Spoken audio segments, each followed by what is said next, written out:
Pues por fin regresó la Fórmula Uno en este año 2022 después de 3 meses de espera, más de 3 meses de espera de la temporada pasada. Y creo que las sensaciones son positivas, tanto en el reglamento, en el nuevo reglamento técnico de los autos y por algunas sospechas también que se confirman y algunas otras sorpresas que son tanto positivas como negativas. Particularmente, la más negativa creo que de momento es la de McLaren, pero creo que de lo primero que hay que hablar es de Ferrari. Tuvo una pretemporada bastante buena junto con Red Bull. Desde un inicio parecían, bueno, era prematuro decir que Ferrari iba a ser un equipo fuerte. Había muchas pruebas todavía que realizar por el auto. Pero se confirma Ferrari. Se confirma un Ferrari como un candidato fuerte para ganar en este año 2022. Tienen un auto que ha demostrado tener un paquete aerodinámico bastante bueno, con esos pontones anchos, un concepto que Ferrari busca optimizar y que argumenta le va a traer beneficios, que es el concepto aerodinámico al que más potencial le vieron. Haas confirma lo mismo, y el Haas que trabajó de la mano con equipo técnico de Ferrari. Entonces, Ferrari, insisto, va a estar muy fuerte este año. Muy probablemente va a estar más fuerte de lo que estuvo Mercedes el año pasado. Mercedes el año pasado había empezado con ciertas dudas, incertidumbre y debilidades. Ferrari no se está mostrando débil en ningún sentido en este momento. El auto es rápido, el motor es potente, es fiable, algo muy importante en la Fórmula Uno. Y además tienen dos pilotos de muy alto nivel como lo son Charles Leclerc y Carlos Sainz. Dos pilotos que con este auto son capaces de volverse campeones del mundo y le van a dar muchos dolores de cabeza a Red Bull, un equipo Red Bull que tuvo una noche de pesadilla, una noche para olvidar, porque hizo el ridículo faltando 3 vueltas para concluir la carrera. El equipo Red Bull reportó que tenía problemas con la bomba de combustible y los problemas de fiabilidad cuestan muchísimo en una competencia como lo es el automovilismo. Y regresando a Ferrari, creo que Charles Leclerc tuvo un fin de semana perfecto. Las prácticas estuvieron sólidos. Hizo la pole en la clasificación. Hizo la vuelta rápida a la carrera. Y se llevó la primera posición. Y su compañero le hizo segundo lugar, Carlos Sainz, que él, a diferencia de Charles Leclerc, tuvo ciertas complicaciones con el auto. No lo suficientemente graves como para quedarse rezagado. No tuvo el ritmo de carrera del Monegasco. Sin embargo, le sirvió para estar en segundo lugar después de que Verstappen tuvo que retirar el auto. Pero creo que Ferrari, insisto, es un equipo que se muestra fuerte, sólido y de momento no muestra signos de debilidad. Ferrari está donde debe de estar. No diré que merece, porque esto no es de merecer, sino de hacer. Pero Ferrari está donde debe de estar por su historia, por su legado y por la capacidad que tiene en cuanto a infraestructura. Entonces, me da gusto volver a ver a Ferrari pues, estas posiciones porque Ferrari es una parte importante de la Fórmula Uno y del automovilismo en general. Entonces, si Ferrari no está en la cima peleando por puestos importantes, no es Ferrari. Entonces, creo que a gran parte de los aficionados nos da gusto volver a verlos. Ahora, yo no quisiera ver un dominio de Ferrari como lo tuvo Mercedes al inicio o durante la era híbrida de la Fórmula 1. Bueno, todavía es la era híbrida, pero Mercedes estuvo dominando desde 2014 hasta 2021. Si bien Max Verstappen les arrebató el campeonato de pilotos, 8 campeonatos seguidos de constructores, no lo ha logrado nadie. Y yo no quiero que Ferrari vuelva a ser dominante, yo quiero que siga peleando, pero también quiero que Red Bull le dé batalla, porque eso es bueno para el espectáculo, porque una Fórmula 1 o cualquier competencia o cualquier deporte donde haya alguien o equipos dominantes, sí merma el espectáculo y eso ya no es tan atractivo porque se vuelve parte predecible. Pero insisto, Ferrari va a estar ahí, va a ser un equipo más difícil de lo que fue Mercedes el año pasado, así que Red Bull va a tener muchísimo trabajo que hacer porque si bien ya confirmó que no tienen problemas con la unidad de potencia, con el motor, más bien fue un problema con la bomba de combustible. E incluso varios equipos ahorita ya están revelando que tuvieron problemas con ese mismo componente. McLaren fue uno de ellos. Y así que, pues la unidad de potencia de Red Bull, entre paréntesis Honda, porque es un motor con tecnología Honda todavía. Es un motor que tiene mucha potencia. De hecho, porque incluso en los speed traps, los autos que usan motor Red Bull, fueron de los que registraron mayor velocidad punta. Entonces, el motor es potente. No ha habido problemas directos con el motor, simplemente fue este componente de la bomba de combustible que, como digo, provocó que Red Bull hiciera el ridículo absoluto, faltando 3 vueltas. Un Max Verstappen que le dio mucha batalla a Charles Leclerc entre la vuelta 17 y 20, y como que intentó hacerlo de nuevo después de salir de pits por segunda vez entre la vuelta 27 y 30 más o menos, pero ahí Charles Leclerc tuvo un ritmo inigualable, algo que Max Verstappen no pudo equiparar con su Red Bull, un Red Bull que es más pesado y le está costando milésimas de segundo con esos 10 kilos extra que está cargando. Y es una desventaja que necesita recuperar porque es creo que lo que le está sacando Ferrari en este momento. Entonces Red Bull va a tener mucho trabajo que hacer en el apartado del peso del auto. Quizás sonará broma, pero lo más cortoplacista que podría ser es reducir quizás o poner un poco a dieta a sus pilotos. Digo, eso ya lo digo como broma, pero un poco también en serio. Porque si ese auto pesa 10 kilos más que el Ferrari, esto les está costando 0.2 segundos por vuelta, o al menos en ese circuito. Y cada fracción de segundo cuenta en Fórmula 1, en el automovilismo en general. Tres cosas que va a tener que trabajar Red Bull: el peso del auto, la bomba de combustible y asegurarse también de que no es problema de motor. Y algo que también Red Bull, o en particularmente Checo Pérez, va a tener que cuidar mucho son las arrancadas de las carreras. Porque esos malos arranques, luego recuperar las posiciones cuesta mucho trabajo, y más si tienes pilotos como Lewis Hamilton, Kevin Magnussen y Carlos Sainz. Porque son pilotos que a lo largo de la temporada van a estar ahí tratando de dar dolor de cabeza a los punteros. Y teniendo Lewis Hamilton, un 7 veces campeón del mundo, con toda la experiencia del mundo, no va a ser fácil de vencer. Luego tienes a Kevin Magnussen, un piloto bastante agresivo, bastante rudo, que es capaz de sacarte de la pista. Y ese tipo de maniobras a Checo Pérez, si no tiene cuidado, le puede costar muchísimo a él. Le puede costar su asiento incluso a Red Bull. Y a Red Bull le va a costar puntos. Entonces Checo Pérez no puede permitirse darse el lujo de perder posiciones en el inicio de las carreras, porque eso cuesta esfuerzo, tiempo y es un riesgo. Son batallas que no tiene por qué pelear Checo Pérez, ayudando a su compañero Verstappen y a Red Bull. O si quiere Checo, pues también tiene la ambición de ser campeón. Pero si que aspira a ello, no puede cometer este tipo de salidas tan malas como lo hizo. Porque perdió 3 posiciones al inicio y eso, como digo, cuesta trabajo y es riesgo. Pero si hay algo que destacar en esta carrera es quizás el duelo que pueda haber directamente entre Verstappen y Leclerc. Red Bull versus Ferrari. Y hace 2 o 3 años se decía que Charles Leclerc tiene el potencial para ser campeón con el auto adecuado. Y ahora tiene la oportunidad para hacerlo, pero no lo va a tener sencillo con un piloto como Max Verstappen, quien va a defender la corona y va a hacer todo lo posible. De hecho, pues estuvimos viendo entre las vueltas 16 y 20 qué tan agresivo puede ser Verstappen. Creo que quizás Verstappen pecó un poco de agresividad ahí. No tuvo la templanza que tuvo Leclerc. Un Leclerc que pensó más con la cabeza fría. Él sabía que tenía la ventaja con el auto, sabía que el auto era un poco más rápido.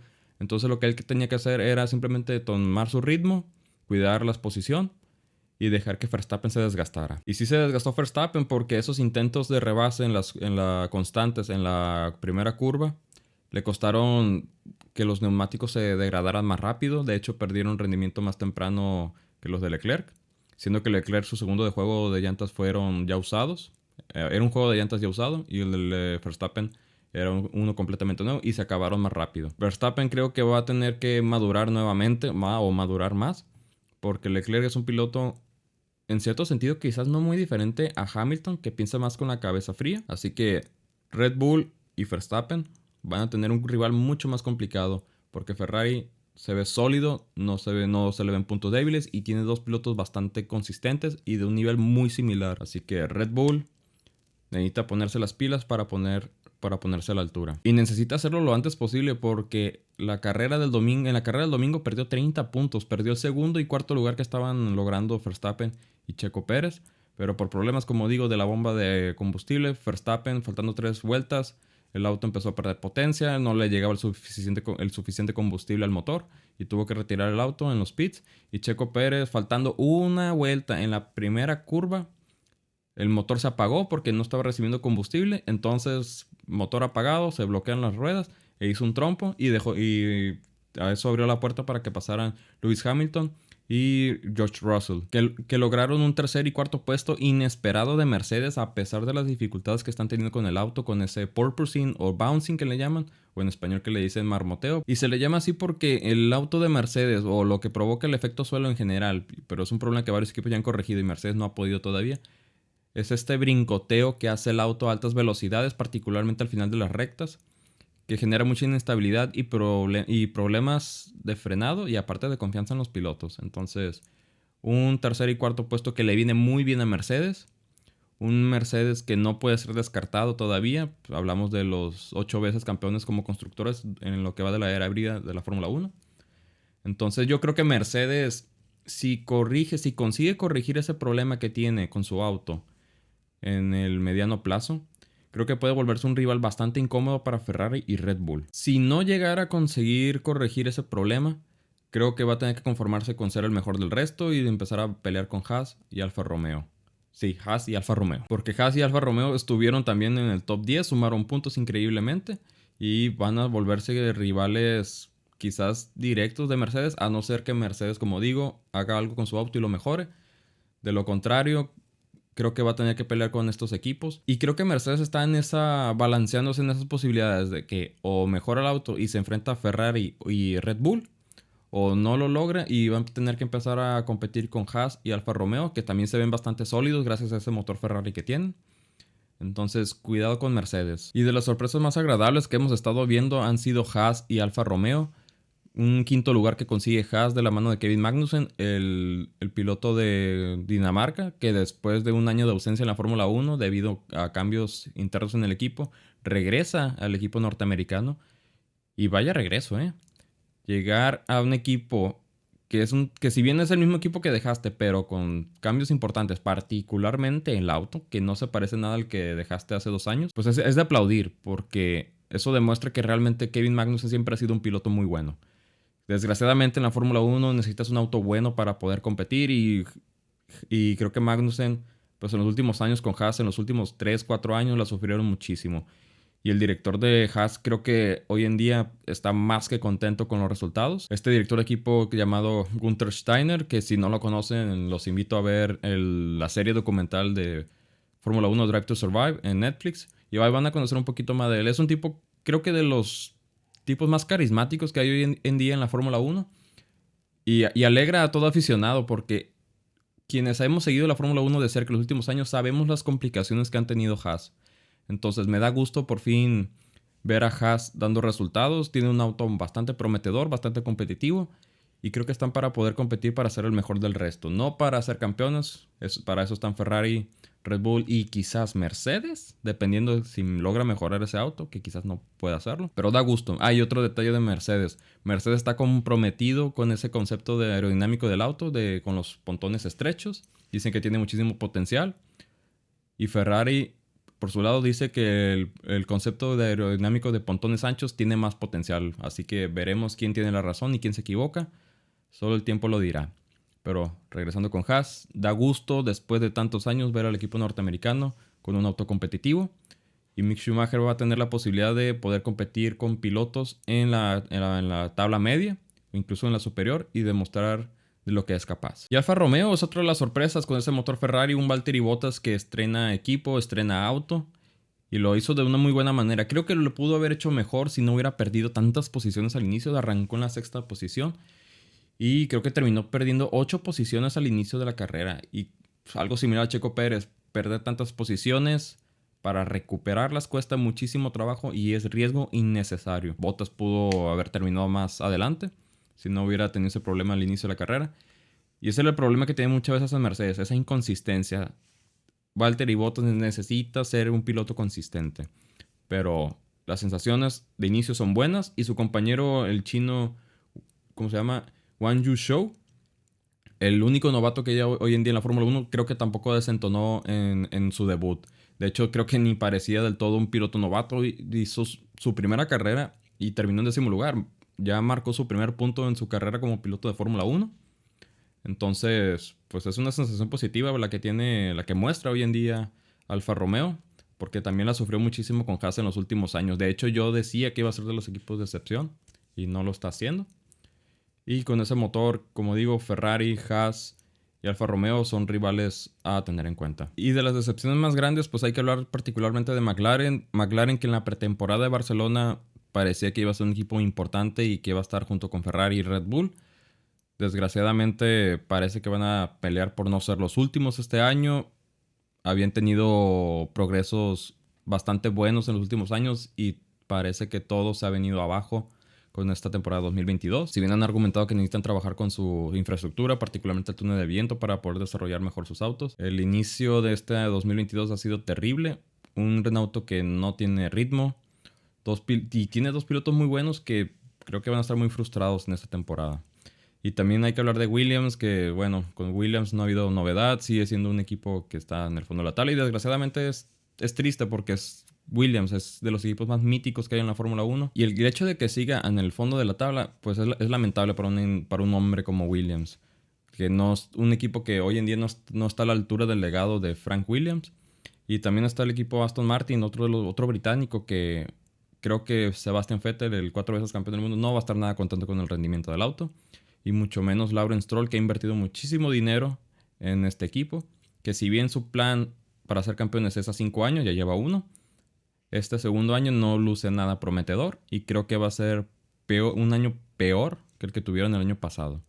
El año pasado creo que terminaron en sexto lugar más o menos, sexto, séptimo. Pero estuvieron en un limbo porque no pelearon por no ser los últimos, pero tampoco pelearon por la mitad de la tabla. O sea, no tuvieron ningún rival directo en el 2021. Y ya para cerrar, creo que es importante hablar del apartado aerodinámico de los Fórmula 1, que es positivo lo que se está viendo. Se ve que los autos tienen menos complicaciones para seguir a los autos de adelante, ya que la turbulencia generada por los autos es menor. Entonces, esto va a ser bueno para la batalla o los duelos 1 a 1 entre pilotos y desde luego para el espectáculo. Y en cuanto al apartado de los neumáticos, se me hace que los equipos todavía no terminan por comprender por completo cómo se comportan estos neumáticos. De hecho, pues si bien Bahrein es de los circuitos que más desgasta los neumáticos, Pirelli tuvo que llevar sus 3 compuestos, son 5 compuestos en total de neumáticos. Y Pirelli para esta carrera llevó los 3 más resistentes, los más duros. Y aún así los equipos tuvieron que hacer estrategias a 3 paradas. Fue el común denominador. Porque estrategia de 2 paradas no iba a ser suficiente, mucha pérdida de rendimiento y desde luego muchísimo desgaste. También esto abre unas posibilidades de estrategia bastante interesantes e incluso arriesgadas, porque muy probablemente va a haber equipos que se arriesguen a hacer 2 paradas nada más en circuitos, por ejemplo en Silverstone eso sería muy arriesgado porque es un circuito que también desgasta mucho los neumáticos. Y creo que el promedio va a andar entre 2 y 3 paradas. El año pasado eran 1 y 2. Este año creo que va a requerir más cambio de neumáticos.